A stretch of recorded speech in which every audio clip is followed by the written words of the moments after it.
Mike Sullivan. I'm a former IRS agent and teaching instructor. Welcome to my YouTube. I'm on casual Saturday here. I worked at IRS for a decade. I have a whole team of former IRS agents that work with me. Go to my website at 777irs.com. I am one of the nation's leading experts in IRS representation. I don't need a fancy background, but if you go to my website, you'll see I've been on all the major TV stations twice. Many of them. Just want you to know about IRS collection notices. What's important to you and what do you need to know? IRS, when you owe debt, no one really touches your case at IRS. Nobody. Actually, what happens is the IRS computer system called the K-2, K-A-T-E, K2, takes over the case. So you send in your tax return, boom, it hits the system, and then systemically IRS starts processing your tax return soon. It's all going to be done by AI, believe it or not. So what they do is they send you a CP-14 notice. Hey, you owe money. Then they send you a CP-501. After the 501, they send you a CP-503, and then boom, the 504 is a big transition. Usually, these cases are cycled 6 weeks apart. So by the time you get your third letter or your fourth letter, it's 4 months later. It's a nastier letter. The CP-504, it usually comes certified. It's a scary letter. It's a notice of intent to levy and seize, and they will do that.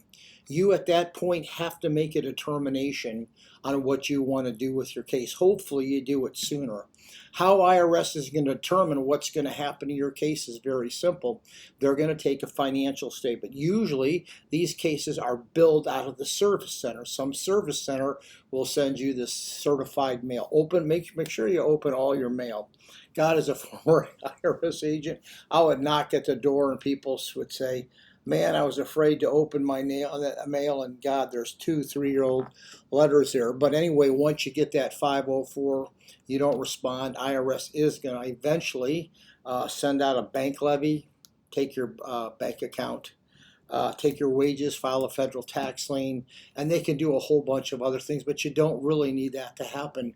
As a former IRS agent and revenue officer, IRS just wants to close your case. That's all they're trying to do is close your case. They've got to get it off of the IRS enforcement. Then how do they do that?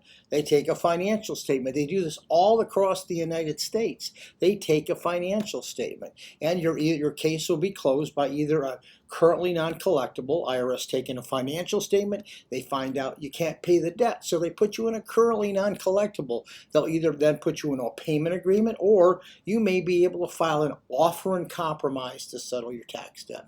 If you want to do this yourself, you don't owe a lot of money, chances are you're not going to be hurt.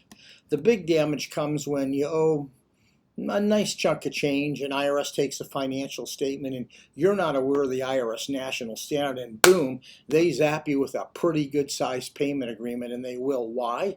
You must know the IRS national standards, because the IRS national standard expense dictates to you what IRS is going to allow you for expenses for food and clothing, for housing and utilities, for car payments and car expenses. They're going to tell you what you have to put in. So they take out yours and they put theirs in. So I just want to let you know that. So at the end of the day, if you owe a sizable amount of money, don't bother calling IRS, or you're going to have a payment agreement I'm telling you, as a revenue officer, you are not going to want to keep, and now you're going to have to undo that whole process. So you can stop the IRS collection system by calling them, but like I said, if you owe a sizable amount of money, that's where you get somebody involved. If not, just try to do it yourself. But remember, IRS works off the IRS national standard system. Make sure all your tax returns are filed. If you need me, call me. I always answer the phone for our firm, always. Send me a text message, an email, whatever. Give me a subscription. I always tell you the truth on what you need to know. By the way, a lot of people practice at resolution. I was the IRS. So being the IRS, I'm telling you what the IRS does. Don't believe about 90% of the crap out there. Thank you.